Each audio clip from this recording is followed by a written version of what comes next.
그래서 마지막으로 내가 언젠가 엘리야를 보낼 텐데 그가 너희들의 마음을 다시 내게로 돌이키면 좋겠지만 그렇지 않으면 내가 다시 와서 너희를 쓸어버릴 것이다. 이렇게 한마디 남기고 그냥 그 자리를 쾅 하고 떠나버렸어요. 그러면서 구약 성경의 문이 닫았던 것입니다. 이것이 구약 성경의 마지막 책인 말라기서의 마지막 내용이에요. 그래서 구약 성경의 결론이 뭐냐? 하나님이 이스라엘 백성들을 무려 1000년 동안이나 혼신의 힘을 다해서 사랑했다는 것이고, 그러므로 그 사랑으로 우리들도 함께 너희들끼리 우리들끼리 서로 사랑하면서 살라는 거예요. 그것이 구약 성경의 결론 중에 결론이었습니다. 그럴 때 하나님이 기뻐하시고 하나님이 함께 하신다. 이것이 구약 성경 전체의 메시지란 말이에요. 그래서 우리가 이제 성경 강조를 마치면서 결론적으로 사랑이 무엇인가를 정리하면서 마무리했던 거예요. 많은 사람들이 사랑에 대해서 말을 하지만은 사랑이 뭐냐고 물으면은 잘 대답을 못 해요.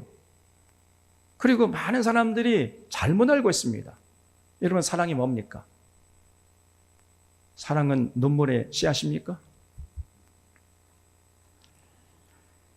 많은 사람들이 사랑을 호불호인 줄 알아요. 자기가 좋아하면 사랑이고 싫어하면 사랑 아니고 호불호인 줄 알아요. 다시 말하면 감정에 충실한 것, 그게 사랑인 줄 압니다. 여러분, 사랑은요 그 정도가 아닙니다. 사랑은 그것보다 훨씬 높은 차원이에요.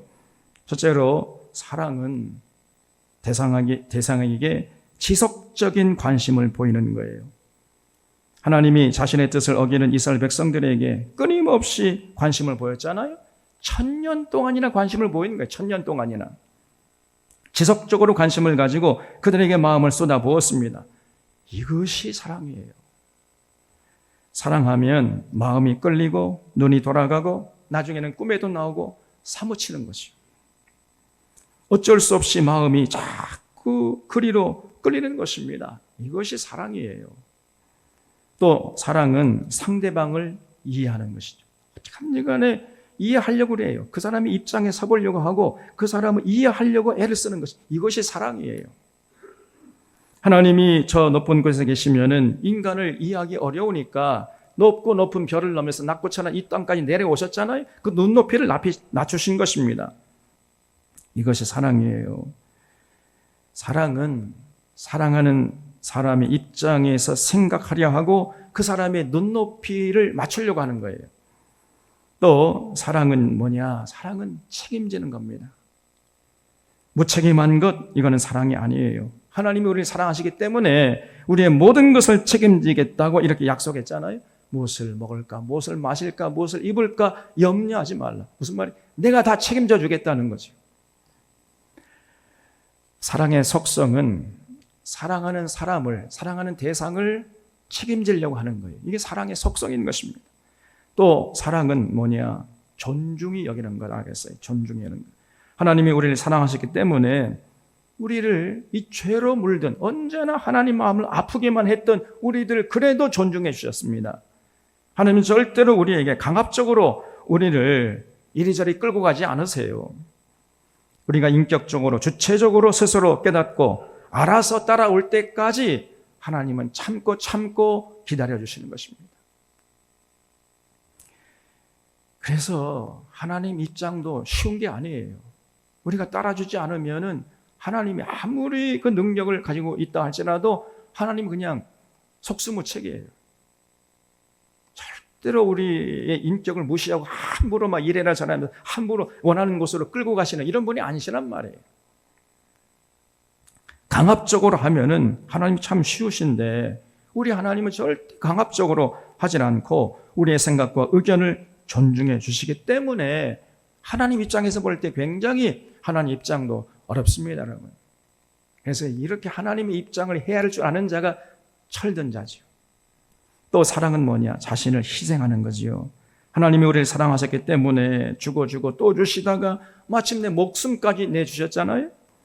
여러분, 사랑하면 사랑하는 대상에게 아낌없이 주려고 하는 거예요. 주고 또 주려고 하는 것입니다. 없어서 못 주는 것이 안타까울 뿐이에요. 이게 사랑이에요. 또 사랑은 하나 되고 싶어 하는 거죠. 옆에 있어서 나는 그가 그립다. 뭐 이런 시인이 그런 말을 했죠. 어느 시인이 옆에 있는데 그리운 거예요. 그래서 반드시 하나가 되어야 만족하는, 이게 사랑입니다, 여러분. 하나님이 우리를 사랑하심으로 저 우주 먼 곳에 계시지 않고 우리와 함께 하십니다. 우리가 가는 곳에 함께 하시는 임마누엘 하나님 되세요. 그런데 사랑은 그저 함께 있는 것으로 만족하지 않고 하나가 되어야 만족을 하는 거예요. 그래서 예수님께서 내가 문 밖에 서서 두드리노니 누구든지 내 음성을 듣고 문을 열면 그에게로 들어가 그로 더불어 먹고 그는 나로 더불어 먹으리라. 하나가 되자는 거예요. 하나가. 또 사랑은 끝까지 믿어주는 것입니다. 부족하고 그저 연약하고 그래도 그 미래를 바라며 끝까지 믿어주고 신뢰의 미소를 거두지 않는, 그것이 사랑이에요. 베드로가 예수님을 3번씩이나 부인했잖아요. 그런데 예수님은 베드로를 끝까지 믿어줬습니다. 부활하신 예수님이 베드로를 찾아가지고 요한의 아들 시몬아, 네가 나를 사랑하느냐? 이렇게 물었어요. 근데 이제 베드로는 뭐 자기가 예수님을 3번씩이나 부인한 과거가 있기 때문에 예, 제가 주님을 사랑합니다. 이런 말을 못 하는 거예요. 그러니까 그러면서 뭐라고 대답하면 예, 제가 사랑하는 줄 주님이 아십니다. 이렇게 대답하고 말아요. 그러니까 예수님이 아쉬워가지고 시몬의 아들 요한아, 네가 나를 사랑하느냐? 그때도 좀 똑 부러지게 예, 제가 주님 사랑합니다. 이렇게 대답하면 좋겠는데 그런 대답을 못합니다. 제가 주님을 사랑하는 줄 주님이 알지 않습니까? 왜 자꾸 묻습니까? 사람 곤란하게. 이렇게 대답하고 말아요. 예수님 다시 묻습니다. 요한의 아들 시몬아, 네가 나를 사랑하느냐? 끝까지 제가 주님을 사랑하면 이 말을 못합니다. 그런 부족한 베드로에게 예수님은 끝까지 믿어줬어요. 신뢰 미소를 거두지 않고 그렇다면 내 양을 먹여다오. 이렇게 베드로를 끝까지 믿어줬어요. 여러분, 무엇이 사랑입니까? 끝까지 믿어주는 이게 사랑이에요. 또 사랑은 기뻐하는 것입니다. 스바냐 3장에 보면 하나님께서 이스라엘 백성을 사랑하시기 때문에 그 이스라엘 백성들을 바라보시면서 기쁨을 이기지 못하여 하신다. 이렇게 표현하고 있어요. 사랑은 사랑하는 대상을 생각만 해도 기쁨이 샘솟고 그저 발자국 소리도 기다려지고 음성조차도 즐거운 법이에요. 이게 사랑입니다, 여러분. 또 사랑은 섬기고 싶어 하는 겁니다. 사랑하면 사랑하는 대상을 섬기고 싶어 하는 거지요. 하나님이 우리를 사랑하셨기 때문에 예수님, 독생자 예수 그리스도를 보내가지고 죽기까지 우리를 섬겨줬잖아요. 내가 온 것은 섬김을 받으려 함이 아니라 섬기려 하고 자기 목숨을 많은 사람의 대속물로 주려 함이니라. 그러면서 십자가에서 죽기까지 우리를 섬겨주셨어요. 여러분, 이렇게 사랑은 지속적인 관심을 보이는 것이고 이해하려고 하는 것이고 책임지려고 하는 것이고 존중해 주는 것이고 희생하는 것이고 하나 되는 것이고 끝까지 믿어주는 것이고 함께 기뻐하는 것이고 섬기는 거예요. 이것이 참 사랑입니다. 그래서 우리들이 이런 참 사랑을 이웃과 나누면서 아하, 하나님이 이렇게 우리를 사랑하시는구나. 이걸 조금씩 그 하나님의 그 사랑의 깊이와 넓이를 알아가고 체험하는 이런 과정이 그것이 바로 인생이라는 거예요. 우리가 인생을 어떻게 정의할 수 있겠습니까? 인생이란 뭐냐? 참 사랑하면서 하나님을 알아가고 닮아가는 과정이다. 이렇게 정의할 수 있어요. 이것이 구약 성경의 결론이었던 것입니다. 그래서 진정으로 제자 훈련, 영성 훈련을 하려면 가정으로 돌아가야 되고 직장과 사업장의 이웃으로 돌아가야 됩니다. 거기서 사랑을 실천해야 함을 깨달았던 거예요. 그게 진짜 영성 훈련이고 진짜 성경 강좌의 결론이에요. 가정과 직장에서 사랑의 삶으로 인도하지 않은 성경 강좌나 영성 훈련, 그건 전부 가짜입니다. 진정한 영성 훈련은 삶의 현장에서 사랑의 꽃을 피우게 만들어줘요. 그러면서 그런 사랑을 실천하면서 하나님이 이런 사랑으로 우리를 사랑하시는구나. 그 하나님의 사랑을 알게 하고 그 하나님을 닮아가게 하는 것, 이것이 진정한 영성 훈련이에요. 우리가 구약 성경 강좌를 통해서 이런 놀라운 진리를 깨달았는데 바울이 지금 그런 진리를 말씀하고 있는 것입니다. 모든 교훈의 목적이 뭐냐? 청결한 마음과 사는 양심과 거짓이 없는 믿음에서 나오는 사랑이라는 거예요. 사랑. 다시 말해서 성경의 가르침의 궁극적인 결론은 사랑의 삶이기 때문에 모든 목회의 궁극적인 목적은 사랑의 삶에 맞춰져야 한다. 지금 바울이 디모데에 이것을 강조하고 있는 것입니다. 또 율법의 궁극적인 목적도 사랑으로 살지 않는 사람들을 깨우쳐서 사랑의 삶으로 인도하시는 것이라는 거예요.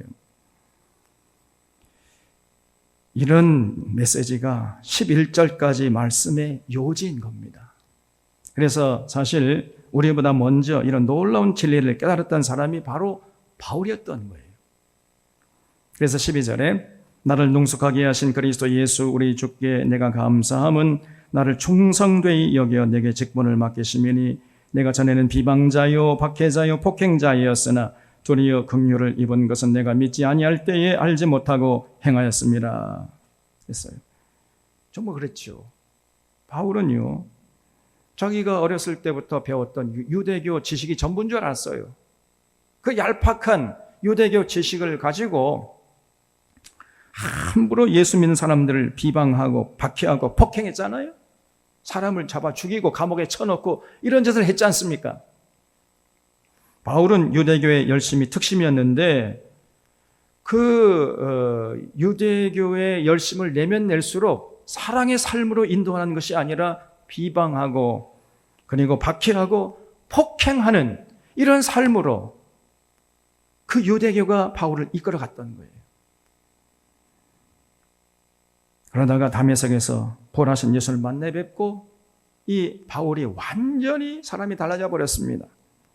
그래서 16절에 그러나 네가 긍휼을 입을 까닭은 예수 그리스도께서 내게 먼저 일체 오래 참으심을 보이사 후에 주를 믿어 영생 얻는 자들에게 본이 되게 하려 하심이라. 영원하신 왕 곧 썩지 아니하고 보이지 아니하고 홀로 하나이신 하나님께 존귀와 영광이 영원 무궁토록 있을지어다 그랬죠. 그래서 바울은 주님의 사랑을 맛보고 완전히 거듭나서 그 이후에는 그 사랑을 실천해서 본이 되려고 했던 거예요. 가는 곳마다 구약 성경 가지고 복음을 전했지만은 그 구약 성경의 결론은 사랑이었어요. 그래서 유대교 열성파들이 아무리 그 바울을 미워하고 죽이려고 해도 그래도 그 사람들 그냥 그 사람들이 받는 그 사람들이 바울을 향해서 온갖 박해를 했잖아요. 그래도 인내했습니다. 그리고 그들을 생명길로 돌아오도록 진리를 전하는 모습을 결코 잃지 않았던 거예요. 여러분, 그것이 참 사랑이었던 것입니다. 이렇게 본을 보인 다음에 사랑하는 디모데에게도 그런 삶을 권면하고 있어요. 18절에 아들 디모데야 내가 네게 이 교훈으로서 명하노니 전에 너를 지도한 예언을 따라 그것으로 선한 싸움을 싸우며 믿음과 착한 양심을 가지라 그랬어요. 결국 결론은 사랑의 삶을 살라는 것입니다. 삭막하고 어지러운 세상에서 미워하고 시기하고 질투하고 이렇게 살아가는 사람들 틈바구니 속에서 사랑의 삶을 살아가는 것, 이것이 선한 싸움을 싸우는 거예요. 여러분, 뭐가 선한 싸움을 싸우는 것입니까? 성경을 읽은 게 추상적인 개념을 그치면 안 돼요. 선한 싸움은 다른 게 아니고 세상에 나가면 그저 자기중심적으로 자기 이권을 위해 수단 방법 가리지 않고 사기치고 도둑질하고 강도질하고 살인하고 이런 사람들 틈바구니 속에 섞여서 거기서 사랑으로 살려고 하는, 사랑으로 그 9가지 사랑의 개념을 머릿속에 간직하면서 참 사랑을 실천하면서 살아가려고 하는 것, 이것이 선한 싸움을 싸우는 거예요. 그래서 디모데에게 목회의 초점이 결국 사랑임을 잊지 말라고 지금 당부하고 있는 것입니다. 우리도 마찬가지예요. 하나님의 은혜로 구원받은 모든 성도는 이제 하나님 주시는 착한 양심을 가지고 세상에 나가서 선한 싸움을 싸워야 돼요. 그것이 바로 성경에서 계시하시는 하나님의 그 참 사랑으로 살아가는 것입니다. 그런 삶을 통해서 자신을 구원하신 하나님께 영광을 돌려야 하는 거지요. 이것이 영원히 변치 않는 진리 중에 진리고, 이것이 성경 창세기 요한계시록까지 신구약 성경 전체를 통해서 우리에게 주는 메시지인 거예요. 예수님의 은혜를 통해서 하나님의 구원받은 사람은 반드시 이런 사랑의 삶으로 나아가게 되어 있습니다. 하나님에게 구원받았다고 하면서, 은혜 받았다고 하면서 세상에 나가서 여전히 개인주의적으로 살아가고 자기만 알고 사랑의 본을 보이지 않는다면 그 사람의 신앙은 가짜지요. 100% 가짜입니다. 단적으로 말해도 전혀 틀리지 않아요. 그냥 가짜입니다. 짝퉁이죠. 무늬만 신앙인이에요. 그러므로 바울은 19절 하반절에서 이렇게 말씀합니다. 어떤 이들은 이 양심을 버렸고 그 믿음에 관하여는 파선했느니라. 그 가운데 후메네오와 알렉산더가 있으니 내가 사탄에게 내준 것은 그들로 훈계를 받아 신성을 모독하지 못하게 하려 함이라 그랬어요. 지금 바울은 자신이 구원받았다고 하면서 선한 싸움을 싸우지도 않고 착한 양심도 없이 사는 사람들을 향해서 그 믿음이 파선했다, 이렇게 정의하고 있어요. 그 사람들의 대표가 후메네오와 알렉산더라는 것입니다. 그들은 하나님의 신성을 모독하는 자다, 이렇게 지금 바울이 묘사하고 있지요. 그래서 이런 신성 모독하는 이 후메네오와 알렉산더를 사탄에게 내줬다는 거예요. 거기 내가 사탄에게 내준 것은, 거기에 줄을 쳐주시기 바랍니다. 과거 초대교회에서는요, 하나님의 신성을 모독하는 그런 자들에게는 가가지고 몇 번 권면합니다. 당신 그러면 안 돼. 당신 그러면 큰일 나. 어쩌려고 그래? 이렇게 몇 번 권면을 해요. 그래도 안 되잖아요? 그러면은 교회 밖으로 추방했어요. 내가 너를 사탄에게 내어주노라. 그러면서 추방해버렸습니다. 교회 교적부에서 그냥 지워버려요. 그러면 그 사람은 이제 얼마 살지 못하고 그냥 시름시름 앓다가 죽었습니다. 죽으면은 더 이상 신성 모독하지 않을 거 아니에요? 그래서 영원이라도 구원받게 하려고 그냥 내가 너를 사탄에게 내어주노라 하면서 교회 밖으로 추방해버렸던 거예요. 그래서 고린도전서 5장 5절에서 바울이 말하기를 이런 자를 사탄에게 내주었으니 이는 육신은 멸하고 영은 주 예수의 날에 구원을 받게 하려 함이라, 이랬던 거죠. 그 대표적인 사람들이 후메네오와 알렉산더였다는 거예요. 자, 그러면 이 사람이 지금 바울에게 너희들은 신성을 모독한 자들이다. 그런데 과연 이 사람들이 뭘 어쨌길래 신성을 모독했다, 이런 평가를 받은 것입니까? 여러분, 우리 하나님을 한마디로 표현하면 사랑이시잖아요. 사랑. 하나님은 사랑이시다, 이렇게 말씀했잖아요. 그런데 그 하나님이 사랑이심을 부정하고 그러므로 하나님 믿는다고 하면서도 사랑으로 살려고 하지 않는 사람, 그 사람이 바로 하나님의 신성을 모독한 자가 되는 거예요. 하나님의 은혜로 구원받은 자들은 하나님이 먼저 우리를 사랑하셨기 때문에 우리도 그 사랑으로 서로 사랑하면서 살아야 됩니다. 오늘 우리 사랑하는 사랑의 교우들이 이 귀한 진리를 마음속에 꼭 기억할 수 있기를 바랍니다. 모든 성경의 가르침의 결론은 뭐냐? 사랑이에요, 사랑. 이 어지러운 세상 한복판에 나가서 사랑으로 살아라. 이것이 모든 성경의 결론적인 가르침입니다. 여러분, 그래서 반드시 우리는 이 어지러운 세상 한복판에 나가서 사랑으로 살아야 돼요. 왜 그래요? 우리 하나님은 다른 거 보시지 않고 우리의 삶을 보시기 때문입니다.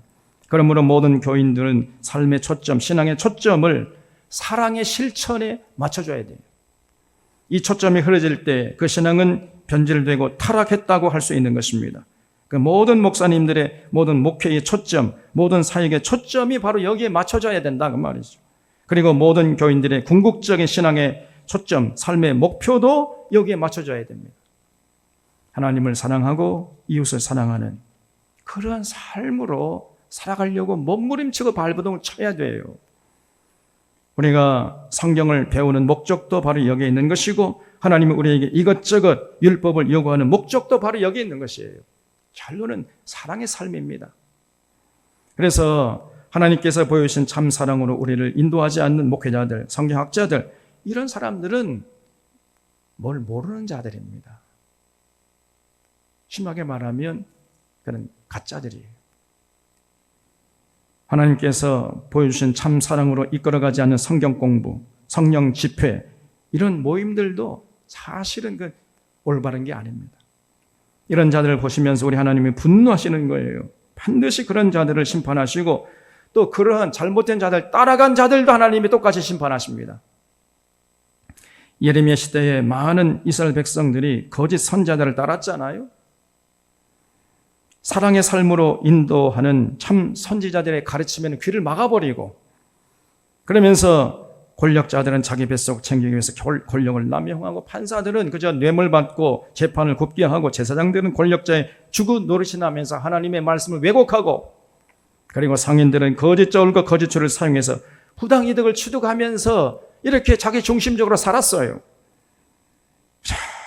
거짓 선자들이 입만 열면 그런 자들을 향해서 참 잘된다, 복준다 이런 달콤한 말을 전했던 것입니다.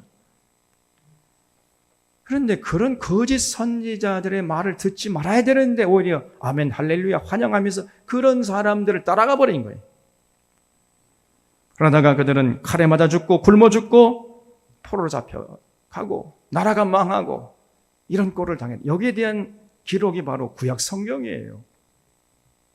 오늘 우리 샤론의 교우들은 예수님의 은혜로 구원받았음을 확신하면서 우리에게 베푸신 그 하나님의 사랑에 부끄럽지 않게 날마다 삶의 현장에서 사랑의 모습으로 살아가는 자들이 되어주시기를 바랍니다.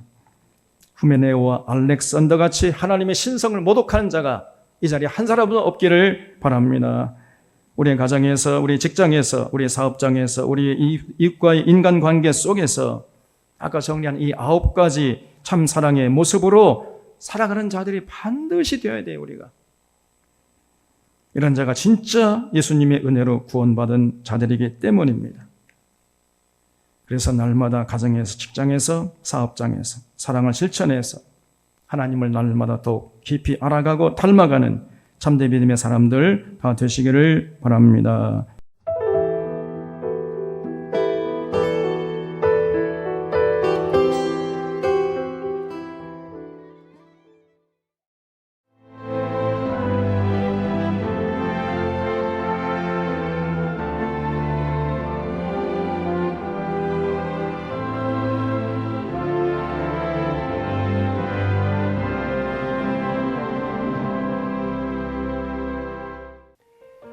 CBS를 사랑해 주시는 전남 지역 청취자 여러분 안녕하십니까?